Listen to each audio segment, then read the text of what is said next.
Hey, hello, and welcome to this edition of the Inner Circle. What we're going to go over here is a morning recharge. So morning recharge is just kind of a way of saying warming up and getting your body moving after a full night's sleep, or hopefully after a full night's sleep. One of the reasons that this is very important is because we place a lot of emphasis on strength training and on a variety of other performance-related things, and it's easy to overlook the boring stuff like the recovery-related things.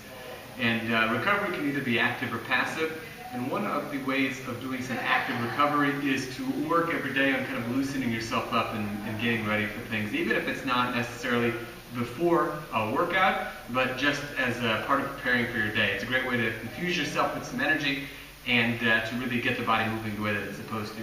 So some of the things that we're going to do to begin with, you're going to probably be familiar with if you've been with the Inner Circle for a little while. Of course, we're going to do the original strength resets, and the main focus is going to be on, in addition to some of the basics, such as the 5 basic resets, also taking a little bit of a step above and beyond, doing a little bit of flexibility work, as well as working on some movements that are going to help move you in directions that we don't normally move. Okay, and a big one, for example, is going to be your shoulder extension, or how far back you can move your shoulders.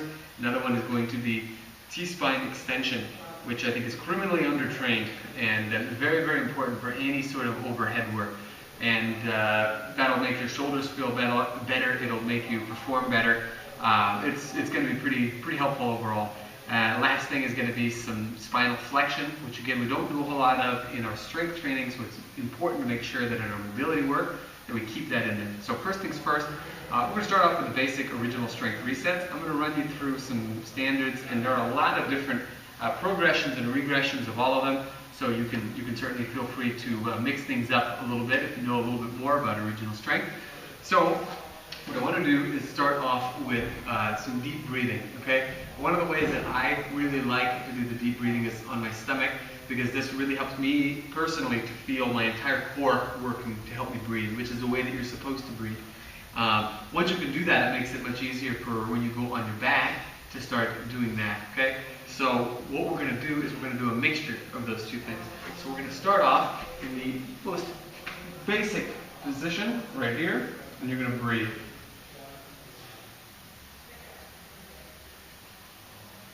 Okay? Now when you breathe, it's going to be in and out through the nose, all right? And you're going to keep your tongue on the roof of your mouth. When you've done that, the next step is going to be breathing on your stomach like this.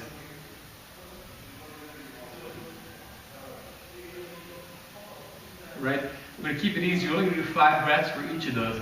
And the next thing that you're going to do is you're going to roll back over. Okay? And you're going to have your hands over your head. So what this does is that your breathing should get your diaphragm and your pelvic floor working together. So the closer that they're kept together, such as if you do something like this, the easier it's going to be to get them to work together. Now you add a little bit of resistance by putting your hands over your head. When you keep the breathing coming, it's going to make it a lot easier, slightly more difficult to get that connection going, but it's also going to strengthen the connection, because if they can work under resistance, they can work a lot better together. So, in this position, okay, once you've done 5 breaths here, you're going to go back to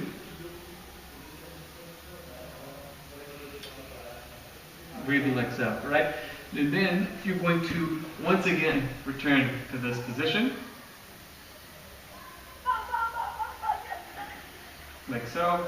Continue from there. Okay. A few minutes of this, you're going to really feel very, very loosened up, which is going to help you for the other stuff in this section, right? So the next thing that we're going to do is going to be some neck nods. And what I like to do for these is sort of add in some ankle work to begin with, or to help out as well, because your feet, the better that your feet move, the fewer issues typically that you're going to have with your knees, with your hips, low back, things like that. So what we're going to do is you're going to find whatever position you feel the least comfortable in with your ankles. So, for example, I feel quite comfortable when my ankles are like this, okay? But I don't feel as comfortable when they're here. So I'm going to sit back, and I'm not, you might notice, I'm not actually sitting all the way back. I'm only sitting back as far as I can. until I feel a little bit of stretch in the ankles, okay? Not forcing it. If you force it, you are going to notice it, and it really is not going to feel good for a couple of weeks when you get out of bed. Just trust me on this one, okay? You only want to go back as far as you can control. So, from here, pointing my heels inward a little bit, okay? I'm going to do my neck now, okay? And as I get a little more comfortable, I'm going to start sinking back a little more. From here, I'm going to go over the shoulders as well. I'm going to do ear to shoulder. All right? Now the next thing we're going to do is we're going to work on the egg roll, which is something that, again, that we don't really do a whole lot of as we tend to want to do more advanced rolling variations. This is a very good way to wake up the core, as well as also get the deep neck flexors working. And this is a very important part of this whole chain of muscles in the front of your body. And in many cases can also help out with the hips, the low back, and can make you a lot stronger. I noticed that my one-arm push-ups and pistols feel stronger when I've done something to reset the deep neck flexor muscles. So this is important. Now what you're going to do is from here, you're going to hold on to your knees, okay? And you're going to lift your head. You're going to look forward and back, nice and rhythmically.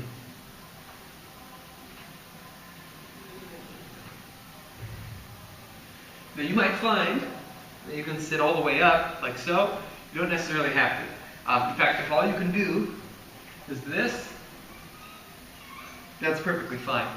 Quick note about the position of the neck. Now, a lot of times, I mentioned the deep neck flexors. The deep neck flexors help you to do this and really tuck the chin like you're going to try to touch it to the Adam's apple. So, in many cases, what people often do is they'll reach like they're trying to touch their chin to their chest because they think, oh, I'm getting it further, that's even better. It's not what we're going for, okay? You want to tuck just like that, all right? Very simple.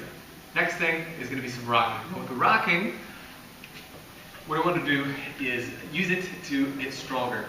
You have two options for this. Now, I mentioned using it to get stronger because rocking really sets you up for strong pressing and even pulling movements, but you have to make sure that you're not overdoing it. So one of the options is going to be just the standard, okay, where you're going back and forth like this. And again, you can put your heels, let's say, in a position that really helps to challenge your ankles a bit, so that you are opening them up. You're going to feel that you've got some more mobility in the feet and the ankles and that sort of a thing.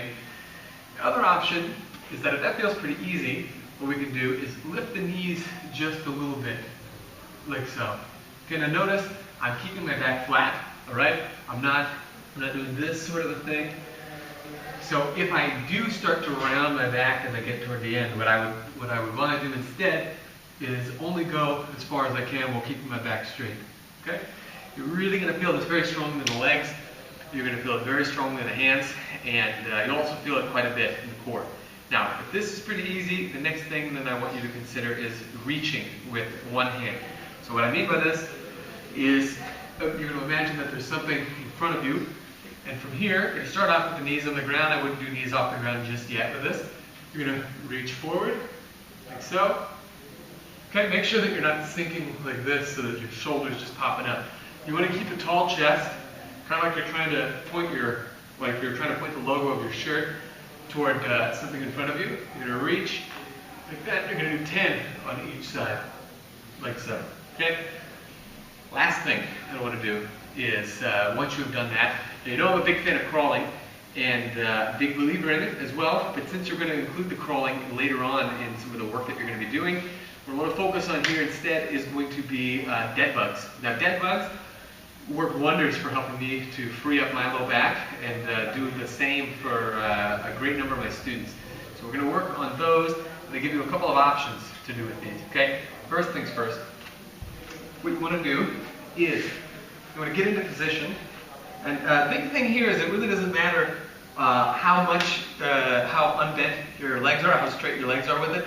As long as you can keep your low back on the ground and your tailbone off the ground, you're going to get the most benefit from it. So, what you're going to do, get into this position, okay? Let's say you need to keep your knees bent, that's perfectly fine. You just want to keep them pulled toward your chest. Okay?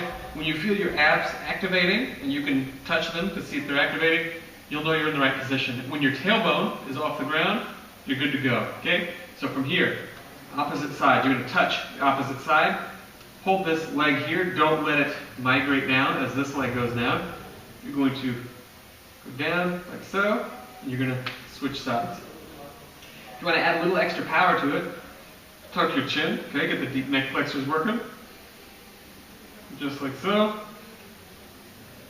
Okay, if that's easy, of course, you can do the same thing here.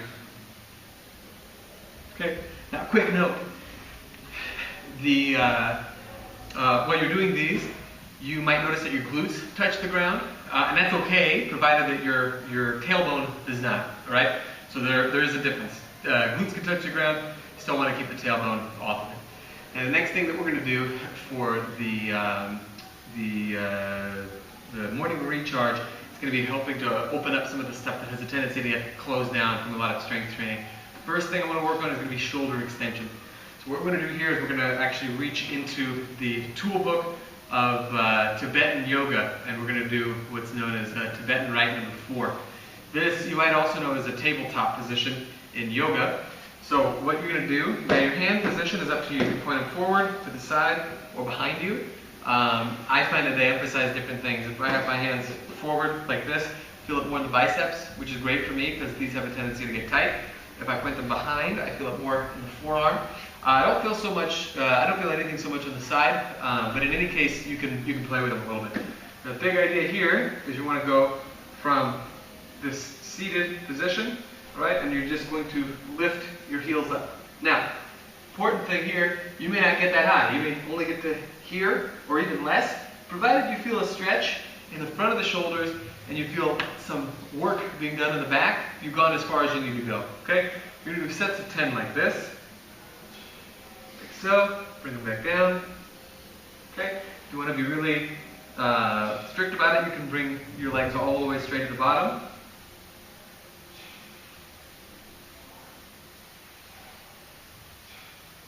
Like so, right?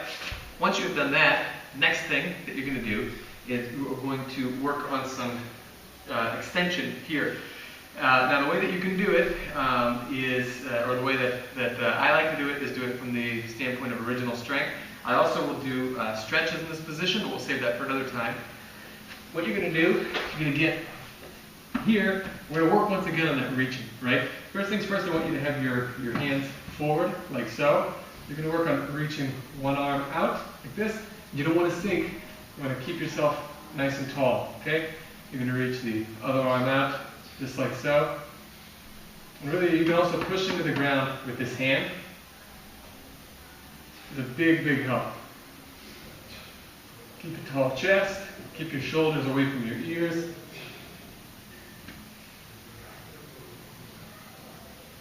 Right? Works wonders for helping you to open up and really get all the muscles in your upper back working very, very strongly, which I like quite a bit, right? The last thing we're going to work on, we worked a little bit on the spinal flexion before with the egg rolls back and forth. Next thing we're going to do is we're going to work just on touching the toes a couple times in a row. You don't actually have to be able to touch your toes just yet, but reaching for them in any case is going to be good for helping to loosen up the low back, or the whole back. So, from here, what you're going to do is you're going to stand nice and tall. Once again, we're going to go with tucking the chin. You're going to tuck the chin, and you're going to try to roll your body forward like this. I'm reaching down as far as I can. If this is as far as you can go, that's perfectly fine. Then you're going to roll back up or unroll. Again. Reach down as far as you can. And stand back up.